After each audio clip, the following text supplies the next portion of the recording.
to play. We've got stories for your day. From Onefinity, it's clear to see the finest CNC. It's the Cutting Edge Podcast. Let's take a flight.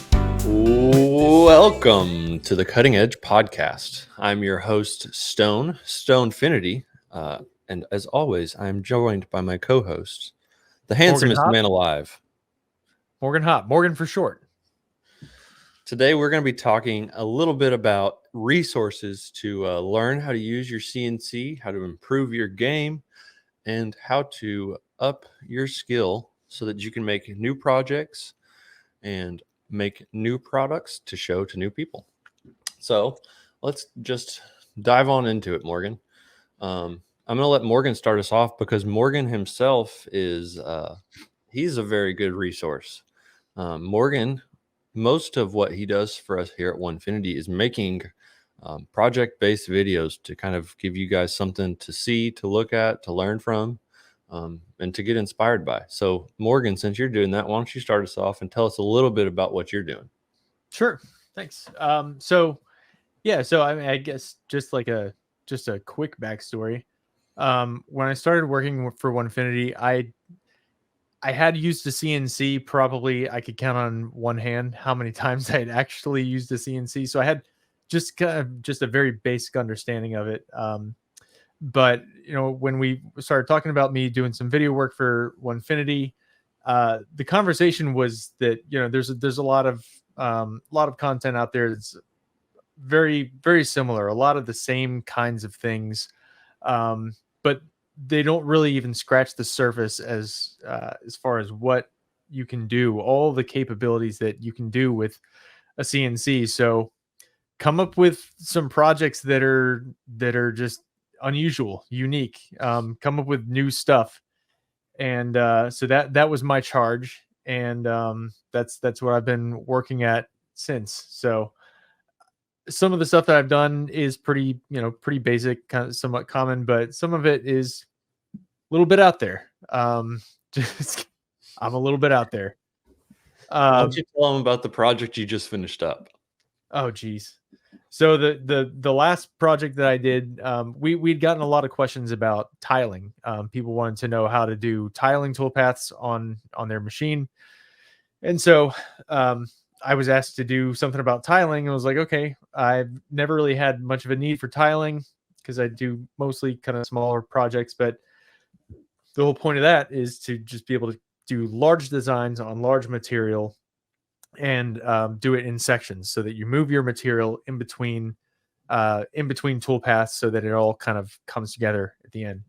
And so what we landed on was I was going to do a life-size Operation, the game Operation Hasbro, I think, where a life-size Operation game, but instead of like using tweezers to like put stuff in a thing with buzzers, I was just like, I'm going to make it a cornhole board. So the organ shapes are the same, and instead of a buzzer, you use beanbags to toss them in at a great distance. And I cut that on a full 4x8 sheet of plywood. So you don't necessarily need a 4x8 machine to be able to do projects on a full 4x8 sheet of plywood.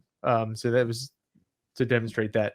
But also the Operation guy, I had a friend of ours who's an artist operationify me, and it's off-putting. I'll tell you that. It's difficult to look at, and it's more difficult to look at it for longer. It makes me uneasy for sure. Yeah, for sure.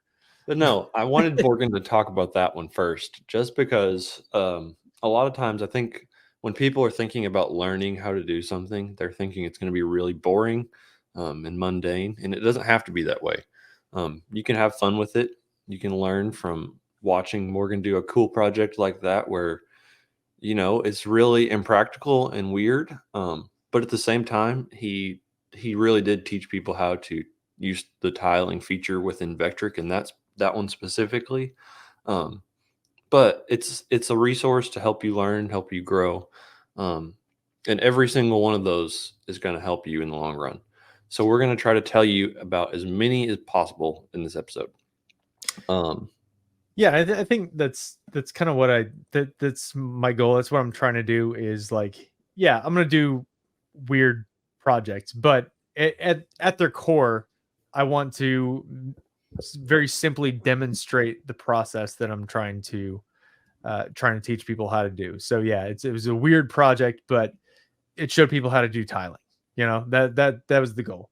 And hopefully by doing weird stuff, it's a little bit more entertaining and will keep people watching to the end, rather than just close it out and find something more interesting or I don't know, a better project. I don't know. I do wacky stuff, but all that to say, I try to do projects that, even though they're weird, they kind of boil it down to the lowest common denominator, boil it down to the easiest possible way to understand how to do a certain process on the CNC, and have fun doing it. At least keep yourself entertained while you're learning something that could be otherwise mundane. So our YouTube channel, we have a playlist on our YouTube channel called Onefinity University, and that's where all the projects that I do are. And there's a lot of stuff that are really common CNC projects. You see a lot of people do like a 3D topography map. They see a certain geographical feature and they want to do like a 3D carve of it. It took me forever to figure out how to do that, just because there's tons of good resources out there on YouTube, and I just watched video after video after video, and everybody, although perfectly capable in their own right, had a different way of doing it. So I'm like, how do you reconcile all of those and come up with the easiest possible process to get to where you want to go, without having to spend more time than the project actually takes to just learn how to do it. So our YouTube channel, but also YouTube in general. So Yeah. I think that's probably going to be your number one resource as somebody who's trying to learn how to do stuff on a CNC is video tutorials, all across the YouTube universe. Well, I think another important part of that, and you kind of touched on it, but you didn't really say it outright, but find a resource, or specifically on YouTube, finding a resource that is going to, like Morgan said, fit your skill level, but also you want to find someone who you can watch and listen to and you can understand without too much issue. So whether that is some sort of accent, I know the major software companies are both, at least the two that we work with, are both based out of the UK. And I've heard some people say, it's hard to understand when they're talking because they have a thick accent. On the other hand, sometimes people sound exactly like you, but the words that they're using go, way over your head. It happens to all of us. And there are some people, when I was, learning to use a CNC, I was watching a lot of videos. There are some people I just avoided their videos altogether, not because they didn't know what they were doing, but because the way that they spoke about what they were doing, it wasn't in a way that it was easily understandable.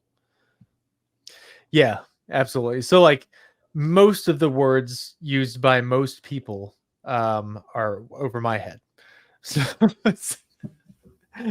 So yeah, that's important. Like you want to find somebody who is and not somebody like you pick somebody and that's your only resource. There's going to be lots of people, but try to find a group of resources that people that are either at or slightly above your skill level, because again, you're trying new things because you want to grow and you want to learn. So like somebody who is at or a little bit above your skill level, challenge yourself, stretch yourself, and you can learn from them. But yeah, there's definitely a place, and there's a lot of value in the channels and the content that's out there that speaks at a really high level. Because there are some people who that's just where they're at, and that's the language that they speak. I'm not that person.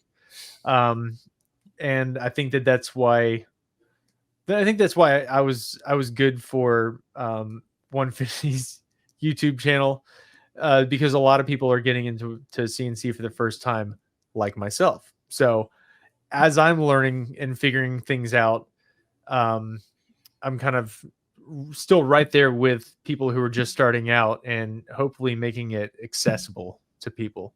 But I mean, if you're at that high level, you speak engineer language, then I mean, there's tons of good resources out there for that too. I just can't understand it.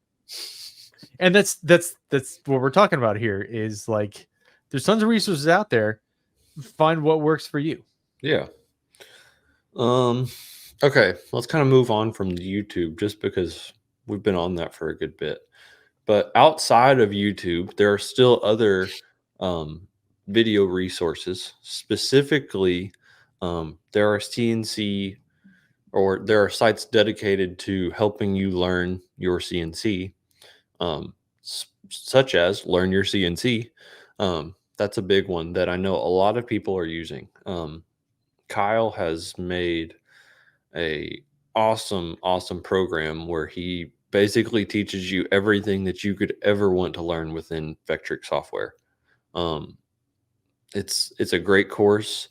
Um, he's a great teacher. I've never heard anyone say a bad word about learning from him. Um, it is one of those things where that is going to come with an extra cost. So you have to decide if that's something that you want to spend money on or if that's something that you are wanting to just learn from YouTube. But that's also a trade-off because whenever you are paying for a course with an instructor like that, that instructor and their time, that's another resource that you're gaining. You're not just getting the educational content where you can access the video to learn how to use a toolpath or how to create a certain project, but having things like help desks where you get in there and Kyle is answering questions. And then I know there's a couple other people that are doing this. Garrett from IDC Woodcraft, he's doing some similar stuff. He has lives where he'll come in and help just people ask questions. We do the same thing on our YouTube channel every once in a while, or Instagram, where we'll just have people come in and they can ask questions. They can, whether that's about the machine or about learning to use the machine. Then you've got more resources like CNC with me, which is a little bit similar, but it's also kind of different, where they have a lot of not only learning tool pathing and design, there's also learning, how to manage files, things like that, how to toolpath with a certain number of tools to make things work, learning to work with what you got, things like that. These are all things that you're going to learn from these people, that you're not going to learn from YouTube, because these people have experience. They have the ability to talk to you. It's not just a video where it's a one-way street where you are receiving information, but you cannot ask questions. So it's important to think about that. Yes, there is a cost difference. There's a trade-off there, but I think that it's worth it in the long run, especially if you're serious about wanting to learn this, because those are the people and the resources that are going to help you get a jump start. So you're not just starting from square one. You have a little bit of a basis, and then those people can help you to get over that hump. Does that make sense? Yeah, absolutely. So like, I've never met Garrett, but I do know Kyle and I know Hamilton from CNC with me, and both of those guys are exceptional teachers, and that's what they do. Like that is their livelihood. That's that's their mission in life.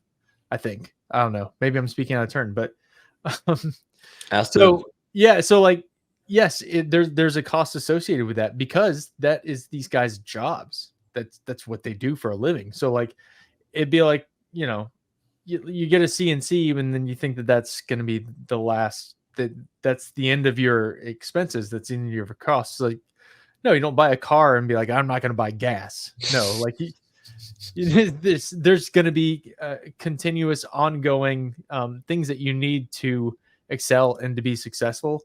And again, I hear great things about Garrett. Never met him, but Kyle and Hamilton, both very good teachers, both very competent and interactive, and they're absolutely there to help you succeed. So you get that feedback loop that you wouldn't get from just purchasing a course or a set of instructions or videos or something like that, and then that's it.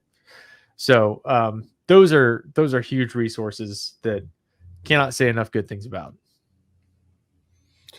The next thing I wanted to kind of talk about was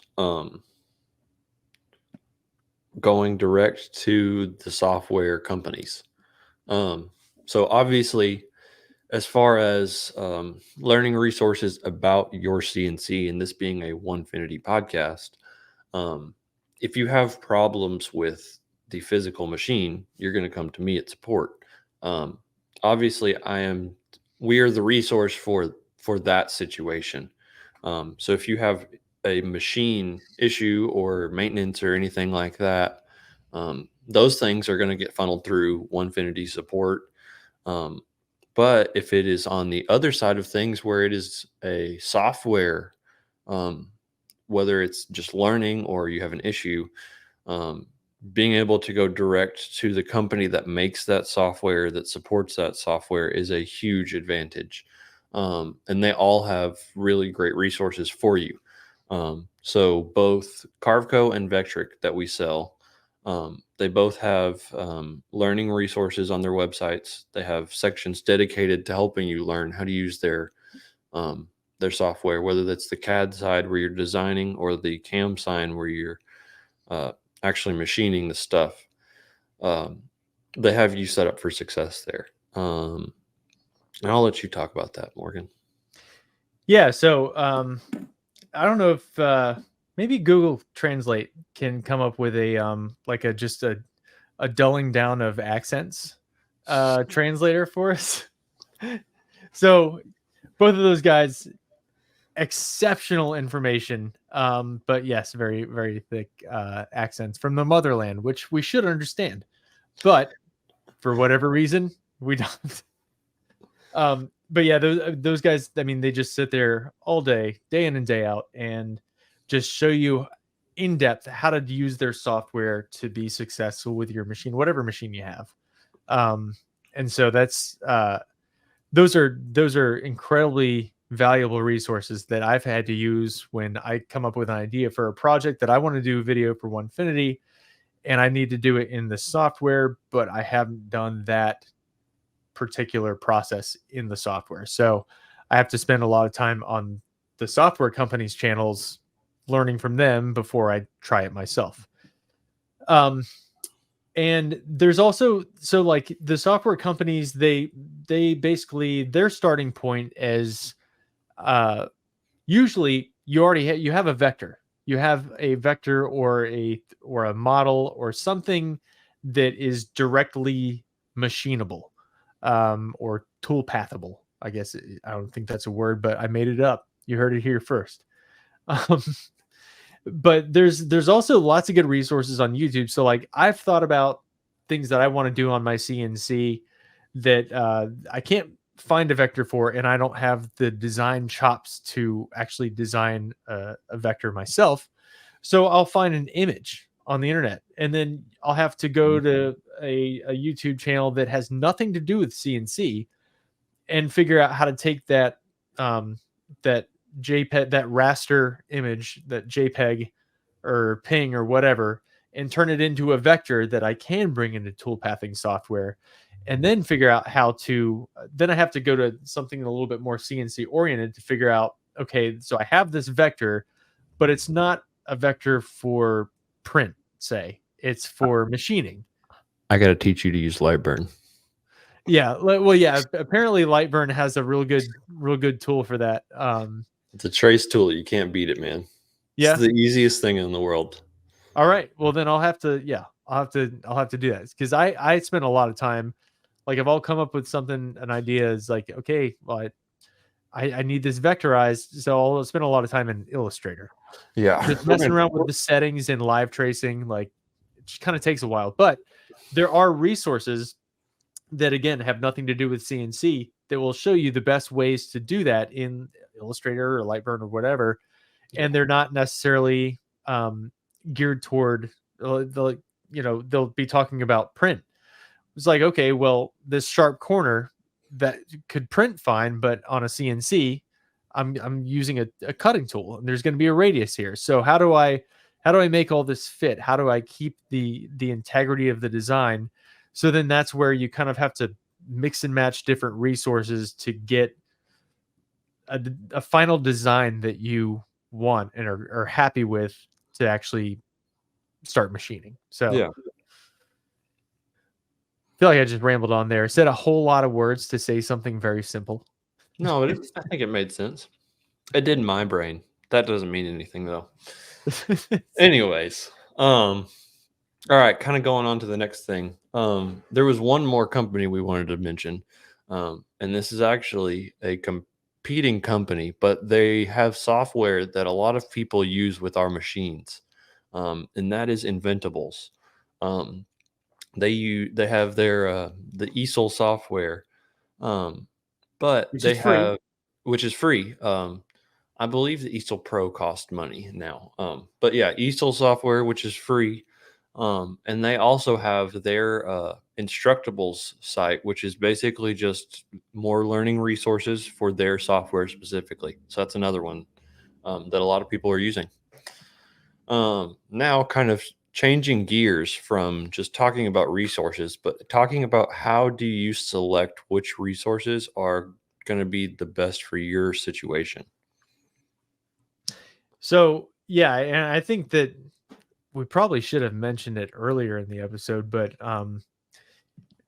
like probably one of the biggest resources, especially for Onefinity users, is the Onefinity user forum.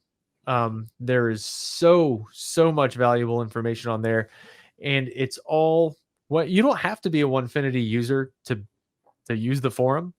I mean, it makes a lot more sense if you are, but it's just full of Onefinity users that have an intimate understanding of the machine and are sharing all their ideas, all their projects, all their like things that they are, maybe are not understanding either software wise or hardware or design wise. And there's just a huge community of Onefinity users that are on there giving each other advice, giving each other solutions, that they haven't been able to find elsewhere online.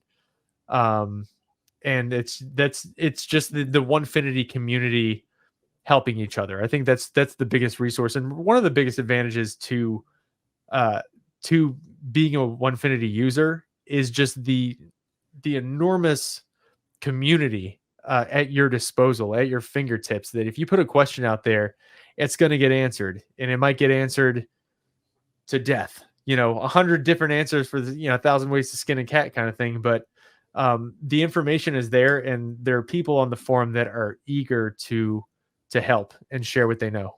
Yeah. So obviously part of my job is support is, doing support, and we monitor the forum constantly. So we're always on there making sure that people are getting their questions answered, whether that's from us or if it's from another person that's been a part of the group. But there are so many people here, just on that forum that are willing to help for no other reason than they have done it, then they understand what it's like, and they've learned, and they just want to be able to share that. I mean, it's one of those things where we talk about community a lot, I feel like, at Onefinity, but the community really is what sets this company apart. Um, but I can think of 3 or 4 people in specific on the forum that I know. Um, they are, I mean, as far as I'm concerned, they are just as much of an expert on it as I am, because they spend all day and they're running their own machines. They're helping other people.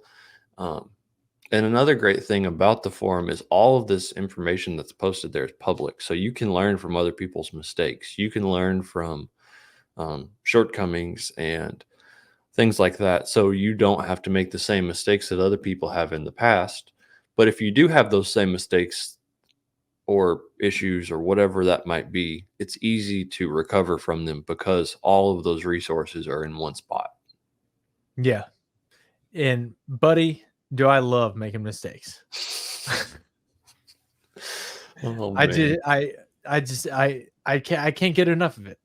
Um, there's one person that's real active on the forum that uh, has my same last name and is apparently related to me somehow. I know who you're talking about. Yeah. So like, yeah, Stone, you texted me one time. You were like, "Is this guy? Do you know this guy? He's got your same last name." So my last name, my whole last name is Hoffensberger. I shortened it to Hop for just for everyone's sanity. But yeah, there's a guy that's very active on the forum, and he's a distant cousin of mine that I've never met. Lives up in like Wisconsin, I think. And he's yeah, he's on the forum. I didn't know y'all were actually related. Oh yeah, we're related. That's wild. Any Hoffensberger in the United States is related. Like there's not different Hoffensbergers. We're all one. Sure. Positive. Okay. Yeah. Well, how about that? Man. That's scary to think we could have had another Morgan. Sorry, that was just the tangent. I thought that was funny. He's like, well, that is funny. Like I'm on here, but like there's somebody who's like actually very knowledgeable and very active on the forum, and he's a distant cousin. What do you know? You never know when you're going to have a family reunion. Last one was, I think I was like 11 or 12. The last one went up there for family reunion. It was wild. And then, well, so all right, so that pretty much, I think we pretty well pitched the forum, right? Gassed it up pretty good. I think we got the forum pretty much covered there. Yeah. So, and then so additionally to the forum, that's kind of where like that's like the hub. That's where like all the action is happening. But if you're into if social media is your thing, we also have a Facebook group where a lot of similar type of activity that's going on the forum goes on the Facebook group. Still lots of people, putting questions out there, sharing projects, and lots of answers. So the Facebook group definitely is a good resource. I would say the Facebook group is definitely a good resource. It's a little bit different than the forum, and one, it is more, I guess, media centric, where it's more, photo and video and stuff like that, where the forum is obviously going to be a lot of reading because it's all, kind of blog style stuff. Boring. But they both have their own place, kind of, where the forum is going to be more technical information. It's going to probably be more, I don't want to say that it's going to be more advanced because there's some really basic stuff on there too. But the forum is going to be a safer place to get information that you can trust. The Facebook group is still a good place to, learn from other people's mistakes and see what they're doing and kind of get inspiration for projects and stuff. But I would say it's not going to be as much of a technical support type of resource. There's a lot of files on there. There's a lot of, like I said, videos and photos. But Facebook's just not the place to go for technical support. No matter which way you spin it, that's the short answer there. It's more or less to that's just to stay connected. Content. Yeah, to share what you're doing and share content. Yeah. Which there's a place for that too. There's a lot of value in that.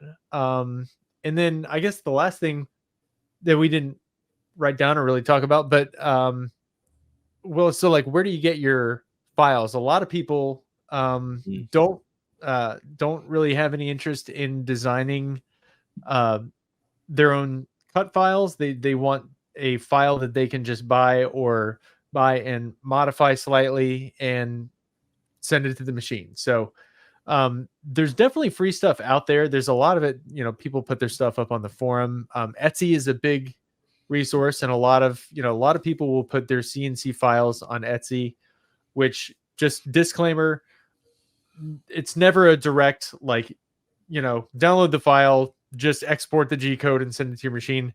Don't do that. Always look at it. Always, preview, examine it, make sure that it's going to work right for your machine, and make any changes that are that you would need. But there's tons of good CNC files on Etsy, and people charge for them. Sometimes they're 99 cents, sometimes they're $5, $10, and I've seen them for even more. But if you really want to cut something, and you see something that you want to cut and you don't want to take the time to do it, it's, I guess, kind of consider, like, what is your time worth? If somebody's charging $5 for a file that would take you 2 hours to design from scratch, well, unless you're making $1.25 an hour, it's worth it to just buy the $5 file. So, it's there's lots of, yes, it's like the App Store. I'm used to, when the app, like, every app was like 99 cents. And then, like, you started seeing, like, apps for $2.99, $4.99. Like, I'm not paying $5 for an app. It's like, but it's $5. Like, it's like a large fry. Like, just get it. So there's paid, there are paid files out there. Trust me, if you see something that you like, just spend a couple bucks. You'll pull your hair out trying to do it from scratch. And you got more important things to do with your time. Another cool thing that's just kind of recently come out is Bamboo Lab. And you mentioned this to me the other day or earlier or something. But Bamboo has it's a relief maker. It takes a flat image and basically just creates a relief from that. But you can export that relief, and rather than 3D printing it, you can machine it on your Onefinity. So it comes out like 3D carved. And that's another really cool way to do something that's also free to use. So the way things are going with technology, and the way that has kind of taken over, is kind of pointing things in that direction, where things are getting more accessible. Things are getting easier to make files like that, or with your topographic carve, where you can download that information and export it directly as a STL, things like that, where technology is just evolving, and it's allowing us to do these things in a lot less steps and with a lot less hoops to jump through. So I think it's just really cool to see how that's changing. But it just goes to show you there's hundreds of thousands of resources on the internet specific to CNC and this one thing that we're talking about. So yeah. And I think I see AI kind of starting to creep into this space, and I guarantee if we do this same episode a year from now, it would be a completely different episode. Oh, absolutely.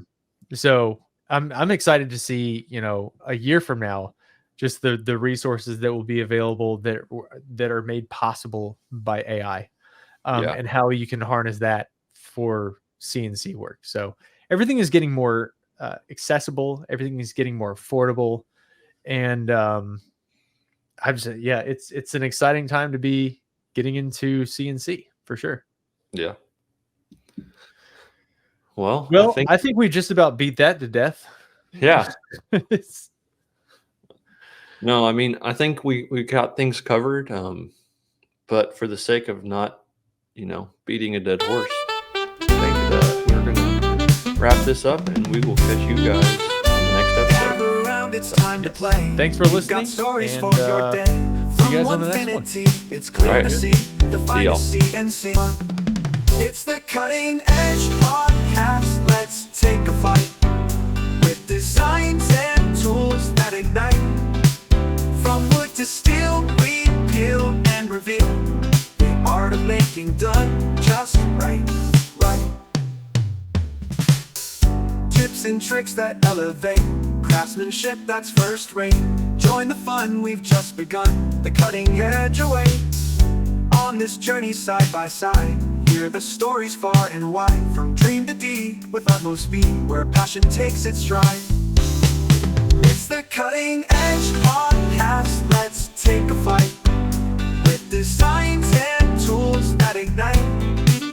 From wood to steel, we peel and reveal the art of making done just right, right.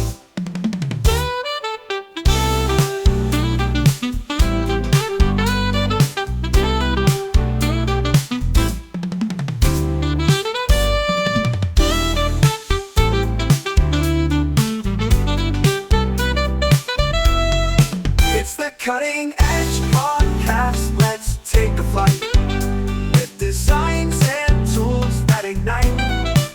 From wood to steel, we peel and reveal the art of making done just right.